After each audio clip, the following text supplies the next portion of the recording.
Assalamualaikum warahmatullahi wabarakatuh. Saya Zulhari Antoni Mayus SPD, Kepala SD Negeri 002 Benai, Kecamatan Benai, Kabupaten Pantang Tinggi.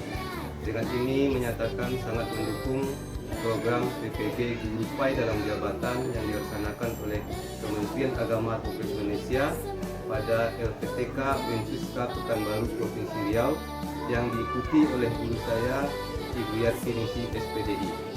Harapan saya semoga beliau lulus pada uji pengetahuan nantinya dan mampu menjadi guru yang profesional di bidangnya. Demikian yang dapat saya sampaikan. Terima kasih. Assalamualaikum warahmatullahi wabarakatuh. Assalamualaikum warahmatullahi wabarakatuh.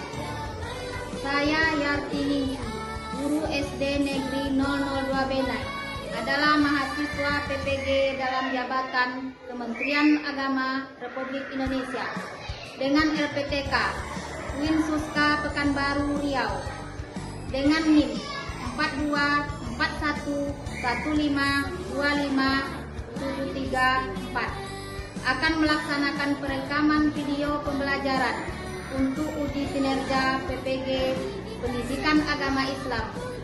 Sekian, terima kasih. Selamat menyaksikan. Assalamualaikum warahmatullahi wabarakatuh.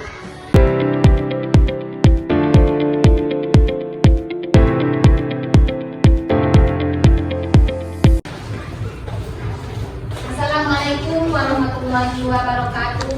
Waalaikumsalam warahmatullahi wabarakatuh. Semua siap, baca doa mulai. Bismillahirrahmanirrahim.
memulai pelajaran hari ini, Ibu akan bertanya terlebih dahulu pelajaran minggu lalu yang kita pelajari. Nah, sekarang Ibu bertanya apa pokok bahasan kita, materi kita minggu lalu. Apa? Masih ingat? Apa?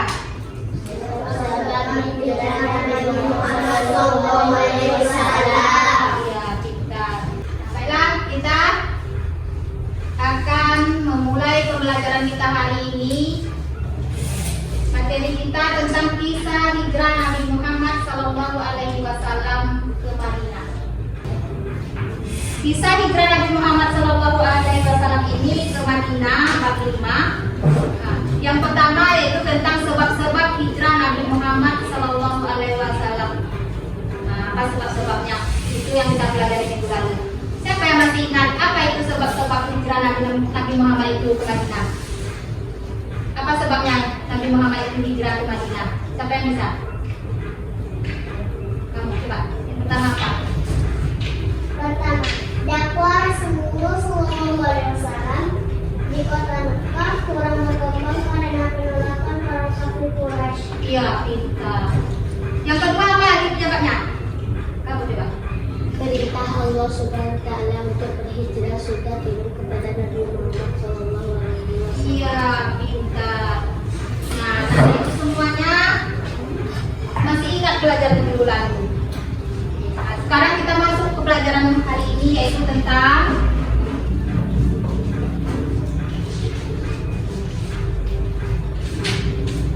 kisah perjalanan hijrah Nabi Muhammad SAW ke Madinah.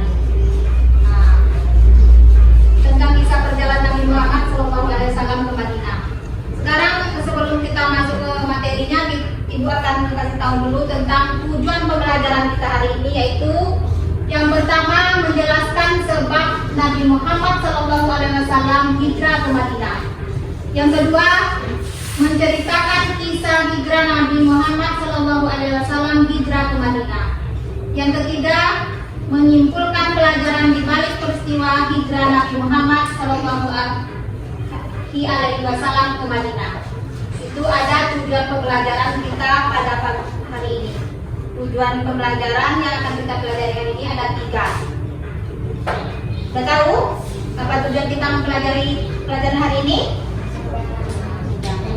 Alhamdulillah.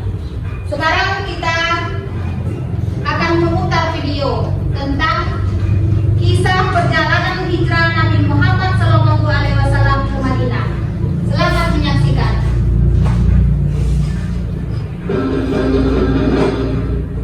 Kisah Nabi Muhammad SAW berhijrah ke Yasrib. Atas izin Allah Subhanahu wa Ta'ala, kaum musyrikin yang mengepung rumah Rasulullah tertidur pulas. Alhasil mereka kehilangan jejak Rasulullah yang ternyata berhasil lolos dengan selamat. Sementara itu, Rasulullah bersama Abu Bakar sedang bersembunyi di Gua Tur agar terhindar dari rencana pembunuhan kaum musyrikin. Di suatu malam, Rasulullah didatangi malaikat Jibril. Beliau diberitahu bahwa sudah saatnya bagi Rasulullah untuk berhijrah. Wahai Muhammad, janganlah kamu tidur besok malam di tempat tidurmu, karena sesungguhnya Allah Subhanahu wa Ta'ala memerintahkanmu untuk berhijrah ke Yasrib. Pada siang hari berikutnya, Rasulullah mendatangi rumah Abu Bakar sambil menutupi wajahnya. Sebuah kebiasaan yang jarang beliau lakukan saat berkunjung ke rumah sahabatnya tersebut. Rasulullah merasa perlu berhati-hati sebelum menceritakan kepada Abu Bakar tentang kedatangan Jibril semalam. Wahai sahabatku, keluarkan orang-orang yang ada di rumah ini. Aku ingin menyampaikan sebuah yang penting kepadamu. Mereka semua keluargamu, wahai Rasul, tidak ada yang perlu dikhawatirkan. Sesungguhnya telah diizinkan bagimu untuk berhijrah. Apakah Anda ingin ditemani, wahai Rasul? Ya, aku ingin engkau menemaniku hijrah ke Yasrib. Abu Bakar terharu mendengar permintaan Rasulullah, sampai-sampai ia menangis karena amanah besar ini.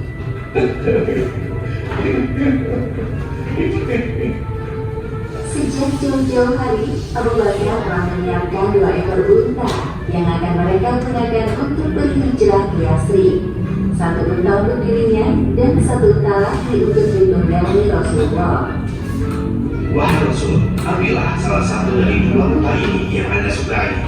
Maaf sahabatku, kali ini aku tidak akan menerima pemberianmu secara cuma-cuma. Aku akan membayar senilai 1 ekor unta. Hijrah dari Makkah ke Yasrib adalah ibadah yang mulia. Maka aku ingin mengeluarkan semua yang aku miliki demi menempuh perjalanan ini. Kemudian Rasulullah dan Abu Bakar menyusun strategi hijrah bersama, khususnya rencana untuk keluar dari Mekah malam ini. Selain Abu Bakar, Nabi Muhammad juga menemui Ali bin Abi Thalib. Beliau meminta 2 hal kepada Ali. Setelah sebelumnya Rasulullah meminta Ali untuk tetap tinggal di Mekah sampai sekarang. Wahai Ali, sebelum engkau berhijrah ke Yasrib, aku minta agar engkau mengembalikan barang-barang titipan yang diamanahkan kau Muhammad kepadaku. Insya Allah, aku akan menyelesaikan amanah tersebut untukmu, wahai Rasul. Terima kasih. Sebuah fenomena yang aneh ketika orang-orang Quraisy, termasuk kaum musyrikin, lebih memilih menitipkan barang-barang berharga mereka kepada Rasulullah daripada menitipkannya kepada orang lain. Hal ini dikarenakan Rasulullah memiliki sifat yang amanah, meskipun secara terang-terangan mereka membenci beliau. Lalu Rasulullah melanjutkan pembicaraannya yang belum selesai dengan Ali. Dan satu lagi, malam nanti tidurlah di ranjangku. Pakailah selimut hijau milikku. Mereka akan mengira bahwa orang yang di dalam selimut itu adalah aku. Aku akan melakukan seperti yang Anda minta, wahai Rasul. Semua kemuliaan bagiku bisa menjalankan misi mulia ini. Sementara itu, di markas kaum musyrikin, Abu Jahal masih sibuk menjelek-jelekan Nabi Muhammad di depan para pemuda Quraisy yang sedang berlatih. Muhammad pernah mengklaim, jika kalian mengikuti ajarannya, maka kalian bisa menjadi raja bangsa Arab maupun non-Arab. Lalu setelah mati, kalian akan dibangkitkan dan dijanjikan surga bagi kalian. Namun, jika kalian tidak mau menjadi pengikutnya, Muhammad akan membunuh kalian. Lalu setelah mati, kalian akan dibangkitkan dan disiksa oleh api yang membakar tubuh kalian. Perkataan yang tidak masuk akal. Pada malam hari itu, para pemuda pilihan dari kabilah Quraisy berangkat menuju ke rumah Rasulullah. Mereka semua bersenjata dan siap melaksanakan tugas yang diberikan oleh para pembesar kaum Quraisy. Sementara itu, di kediaman Rasulullah, beliau telah berencana keluar dari rumahnya di awal malam, lalu menuju rumah Abu Bakar, baru kemudian meninggalkan kota Mekah. Namun Rasulullah hanya manusia biasa yang tidak dapat menentukan takdirnya. Ketika beliau hendak bersiap-siap keluar, terdengar suara desas-desus dari luar rumah. Ternyata para pemuda pilihan kaum musyrikin telah mengampuni di sekitar rumahnya. Mereka datang lebih awal dari perkiraan beliau. Para pemuda Quraisy berpencar di sekitar kediaman Rasulullah untuk mengawasi setiap pergerakan yang terjadi. Malam ini Muhammad akan mati di tangan kita. Jangan sampai dia lolos. Benar, kita tidak boleh lengah sedikitpun. Rasulullah sempat merasa bimbang untuk memutuskan akan keluar atau tidak dari rumahnya ketika melihat segerombol kaum musyrikin yang telah berjaga di luar. Namun Allah Subhanahu wa Ta'ala mengisyaratkan beliau untuk tetap keluar dari rumahnya. Lalu turun ayat Al-Quran surat Yasin ayat 9. Dan kami adakan di hadapan mereka dinding dan di belakang mereka dinding pula, dan kami tutup mata mereka sehingga mereka tidak dapat melihat. Akhirnya Rasulullah memberanikan diri untuk keluar dari rumahnya sambil membaca surat Yasin. Ketika melewati para pemuda Quraisy, beliau menaburkan segenggam tanah di atas kepala mereka satu persatu. Allah Subhanahu wa Ta'ala telah mengabulkan pandangan mereka hingga tertidur pulas. Warna langit mulai berubah, pertanda waktu subuh sebentar lagi tiba. Seorang dari kaum musyrikin mendatangi sekelompok pemuda Quraisy yang sedang tertidur pulas di sekitar rumah Rasulullah. Apa yang sedang kalian tunggu? Hah? Sudah pagi? Bagaimana dengan Muhammad? Mengapa kita semua tertidur? Aku rasa Muhammad sudah pergi sejak tadi malam. Apa yang kita lakukan? Mana? Pasti Muhammad yang menaburkan tanah di atas kepala kalian hingga membuat kalian tertidur. Ayo kita periksa rumahnya sekarang. Para pemuda Quraisy bergegas mengecek ke dalam rumah Nabi Muhammad. Mereka masuk secara paksa ke dalam rumah hingga mendobrak pintu kamar beliau. Lihat di sana, Muhammad sedang tidur di balik selimutnya. Coba aku lihat. Kau, kenapa bisa kau yang tidur di sini? Di mana Muhammad? Aku tidak tahu di mana Rasulullah. Sial. Ali bin Abi Thalib mengorbankan dirinya sebagai jebakan bagi kaum musyrikin. Di situasi yang menegangkan ini, Ali berusaha tenang. Ia telah menyerahkan hidup dan matinya hanya kepada Allah Subhanahu wa Ta'ala, Sang Maha menghidupkan dan mematikan makhluknya. Sebagian pemuda tampak kesal dan marah melihat kenyataan bahwa Rasulullah telah pergi dari rumahnya tanpa jejak. Para pemuda Quraisy yang lainnya merasa kalah sebelum berperang. Keluarga Abu Bakar memiliki peranan penting dalam misi persembunyian Rasulullah dan Abu Bakar di Gua Tur. Selama 3 hari, Asma binti Abu Bakar mengantarkan bekal untuk Rasulullah dan ayahnya. Sedangkan Abdullah bin Abu Bakar bertugas memata-matai kaum Quraisy. Ada juga Amr bin Fuhairah, mantan budak Abu Bakar, yang bertugas memasak persediaan susu kambing dan menghapus jejak Abdullah. Malam ini bertepatan dengan tanggal 27 Safar tahun ke-14 kenabian Rasulullah. Sementara Abu Bakar sibuk memakan susu domba, Rasulullah dan yang lainnya masih tertidur. Abu Bakar sengaja tidak membangunkan Rasulullah. Barulah setelah Rasulullah terbangun sendiri dari tidur, Abu Bakar membawakan susu domba kepada beliau. Minumlah susu domba ini, wahai Rasulullah. Baru saja lewat seorang pemuda bersama tempat rumahnya di daerah ini. Rasulullah meminum susu domba kemudian Abu Bakar untuk menghilangkan rasa lapar dan dahaga. Terima kasih atas minumannya. Wahai sahabat, bukankah sekarang sudah waktunya kita untuk melanjutkan perjalanan? Iya, Anda benar.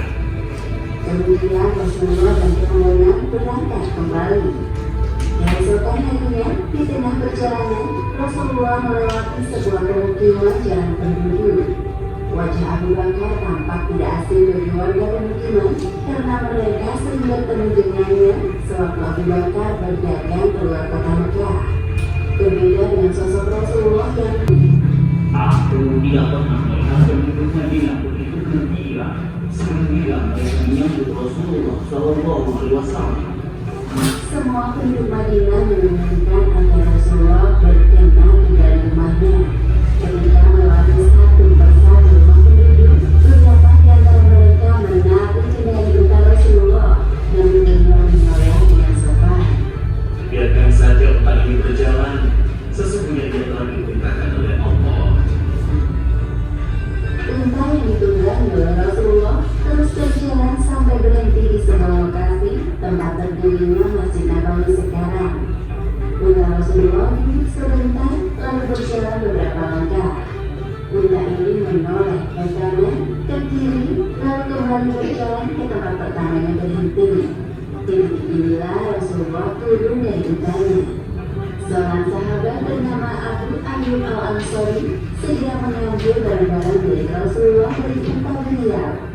Meskipun penduduk Madinah berkali-kali mendesak beliau agar sudi tinggal di rumah mereka, Rasulullah tetap menolak. Seseorang tidak tinggal di mana barangnya berada. Secara kebetulan, unta Rasulullah berhenti di depan rumah keluarga beliau dari pihak ibunda Aminah. Dengan cara inilah Rasulullah dapat memuliakan para paman dari pihak ibunya. Sesungguhnya hal ini telah diatur oleh Allah Subhanahu wa Ta'ala.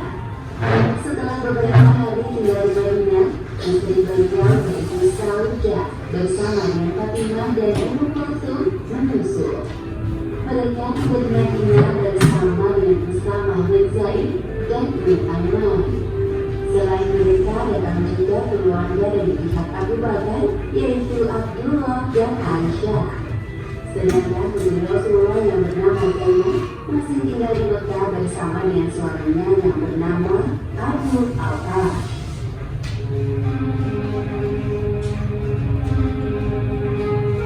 Demikianlah tayangan video tentang kisah perjalanan hijrah Nabi Muhammad SAW ke Madinah.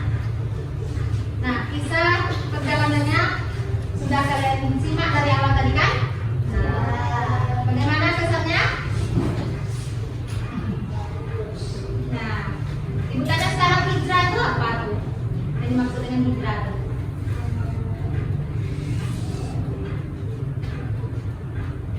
Pernah tak kalian pindah? Pernah. Hijrah itu sama dengan pindah. Tapi pindahnya Rasulullah itu berbeda dengan pindah orang biasa kan?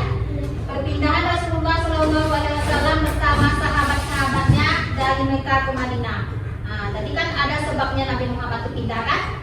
Nah, bukan karena apa-apa, karena ada sebabnya dia pindah. Dan disebutkan tadi kan, kenapa? Sebab apa sebabnya tadi Nabi Muhammad itu pindah ke Madinah? Karena perintah Allah tadi kan? Nah, karena dakwanya sudah tidak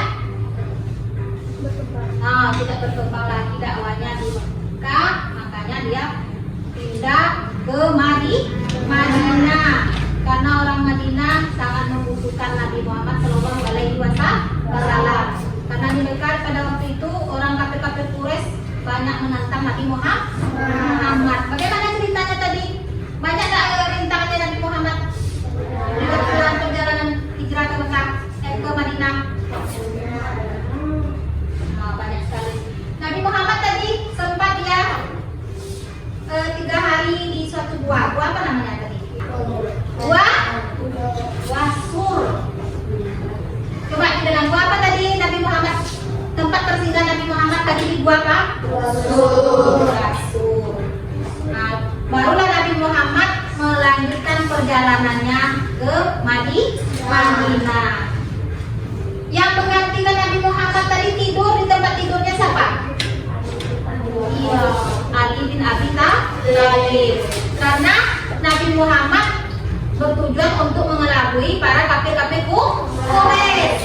Makanya Ali bin Abi Thalib tidur di tempat tidur Nabi Muhammad. Nabi Muhammad itu telah pergi ke Madinah. Ketika orang kafir Quraisy tadi datang, yang di situ dijumpainya Ali bin Abi Thalib, maka kecewalah para kafir Quraisy. Nabi Muhammad tidak ada lagi di rumah kediamannya, ada di tempat tidurnya. Nah, sekarang ibu mau ngasih tugas lagi nih. Nah, ibu suruh kerjakan soal, dijawab benar.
hijrah Nabi Muhammad SAW ke Madinah.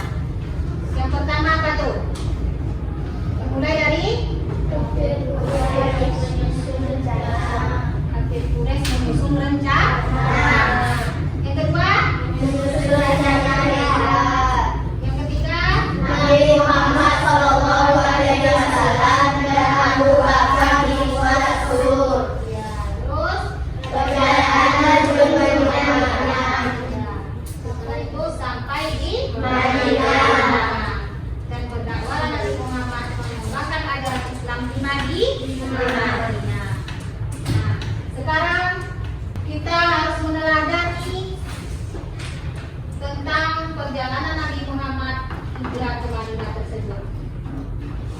Yang pertama di situ sikap rela berkorban. Kita harus mencontoh sikap rela berkorban Nabi Muhammad dan para sahabat-sahabatnya. Sikap rela berkorban, berjuang menegakkan ilmu agama Islam, ya kan? Harus kita contoh. Yang kedua, teguh pendiri. Ya, kita harus berteguh dalam pendirian. Yang selanjutnya percaya diri. Kita bersikap itu harus selalu percaya diri, jangan tidak percaya diri. Jangan kita selalu pesimis, ya. Harus percaya diri. Terus sikap tanggung jawab harus kita tanamkan dalam kehidupan sehari-hari, mencontoh sikap Rasulullah Shallallahu Alaihi Wasallam. Nabi Muhammad itu banyak tantangannya dalam mengembangkan ajaran agama kita, kan? Begitu sampai Nabi Muhammad mau dibunuh, ya kan? Banyak tantangannya, mulai dari mau dibunuh lah, mau dikejar musuh. Nabi Muhammad. Begitu kita harus mencontohnya. Mencontoh bukan harus seperti Nabi Muhammad, ya. Kita tuh tidak Muhammad, tapi kita mencontoh sifat-sifat terpuji Nabi Muhammad tersebut, ya kan? Sifat tanggung jawabnya, sifat rela berkorbannya, sifat apa lagi? Percaya dirinya, sifat tangguhnya, ya kan? Sifat jujurnya, banyak sifat-sifat Nabi yang terpuji, kan? Itu harus kita contoh dan kita teladani Rasulullah Shallallahu Alaihi Wasallam Nabi Muhammad. Sudah mengerti apa yang Ibu terangkan? Sudah jelaskan dan sudah kita putar video tadi, sudah Ibu jelaskan. Semuanya sudah mengerti. Ini ada hikmahnya lagi, hikmah hijrah Nabi Muhammad Sallallahu Alaihi Wasallam. Apa hikmahnya Nabi Muhammad itu hijrah ke Madinah? Yang pertama, dari ancaman kaum kafir Quraisy. Kaum muslimin itu selamat dari ancaman kafir Quraisy. Yang kedua, Bertambahnya kecintaan kaum muslim kepada Islam. bertambahnya kecintaan kaum muslim kepada Islam. Itu hikmahnya yang kedua. Yang ketiga, Semakin kuatnya persaudaraan kaum muslim. semakin kuatnya persaudaraan kaum muslim. Kaum muslim itu sama dengan umat Islam. Kita semua umat Islam bukan? Muslim tidak? Muslim. Semuanya kita muslim. Berarti dengan peristiwa ini, yang keempat lagi terjalinnya muslim. Itulah hikmah hijrah Nabi Muhammad Sallallahu Alaihi Wasallam ke Madinah. Sekarang kita kerja kelompok lagi. Kita kerjakan bagi 3 kelompok. Bagi kelompok yang kita kerjakan ini.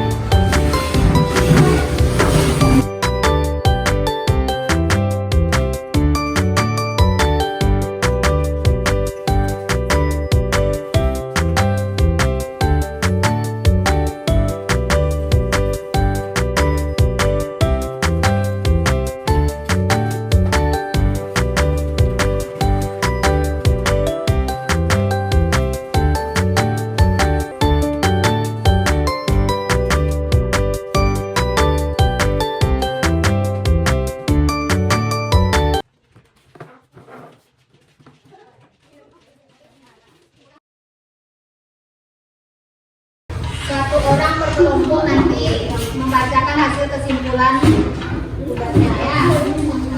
Ini dibaca teks ini dibaca.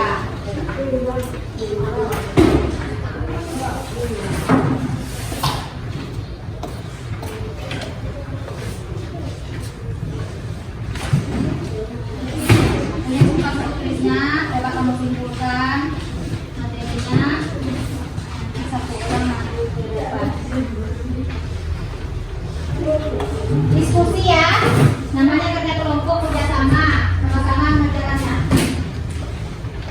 Berbagi pendapat, menyatukan satu pendapat ya.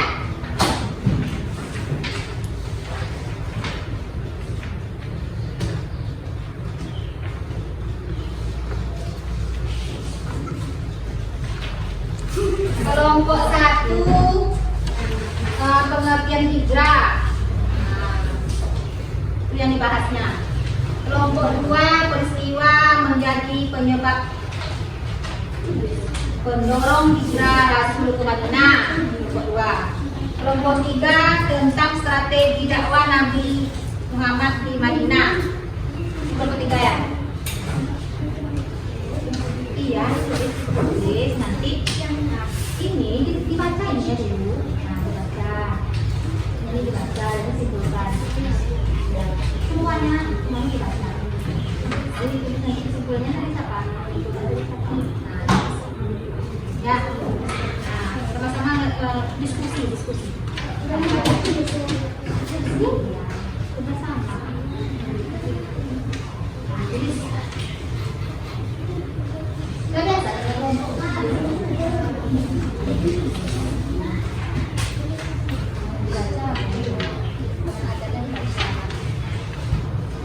satu orang yang menentukan nanti membacakan doa. Ya, yang mengerjakan masa.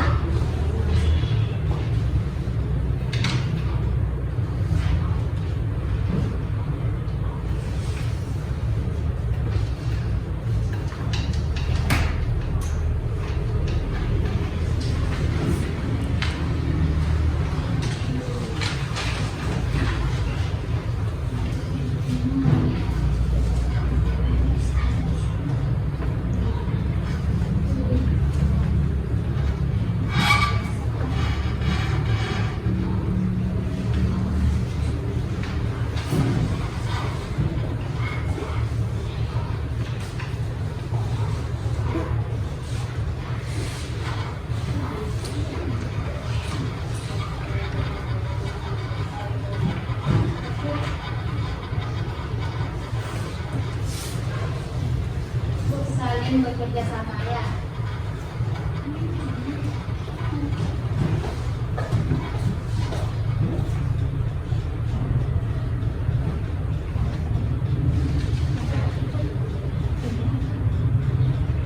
Nanti dibacakan satu orang. Iya. Ya sekarang kerjakan ini. Ya. Iya, baca tulis. Nanti satukan pendapat, satu orang yang baca ke depan.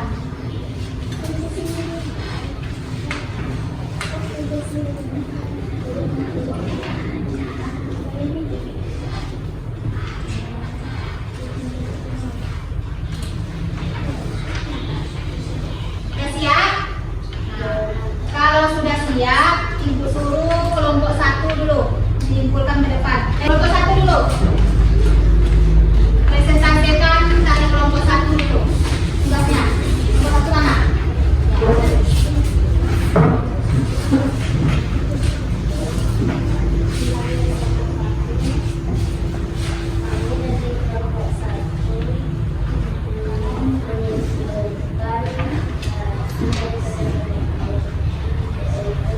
Satu, hijrah berarti memutuskan atau meninggalkan. Atau hijrah merupakan perpindahan Nabi Muhammad SAW bersama sebagai pengikutnya dari Mekah ke Madinah untuk menyelamatkan diri dari tekanan kaum kafir Quraisy Mekah. Tangan untuk kelompok 1. Sekarang dari kelompok 2 lagi.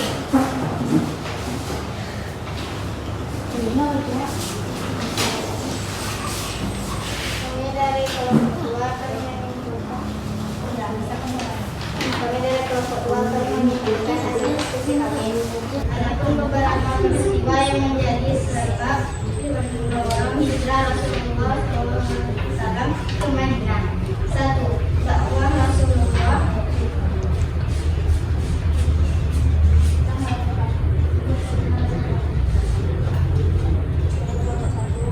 Kami dari kelompok 2 akan menunjukkan hasil diskusi kami. Adapun beberapa peristiwa yang menjadi sebab pendorong hijrah Rasul ke Madinah. 1. Dakwah Rasulullah di Makkah kurang berkembang karena penolakan orang kafir keras. 2. Peristiwa Akabah serta perintah penduduk Madinah agar Nabi Muhammad tinggal bersama mereka dan akan membantu hidup bertakwa. 3. Perintah Allah untuk berhijrah sudah turun kepada Nabi Muhammad. Ya. Tangan untuk kelompok 2. Sekarang kelompok 3 mewakili.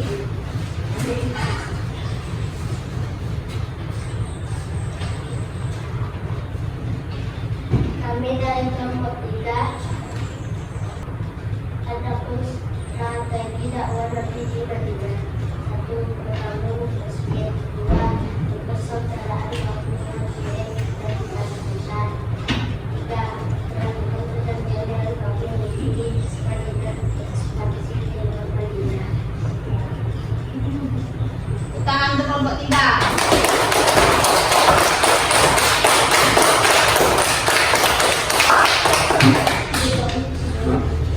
Untuk lebih semangatnya kita belajar, kita ikuti dulu. Silakan.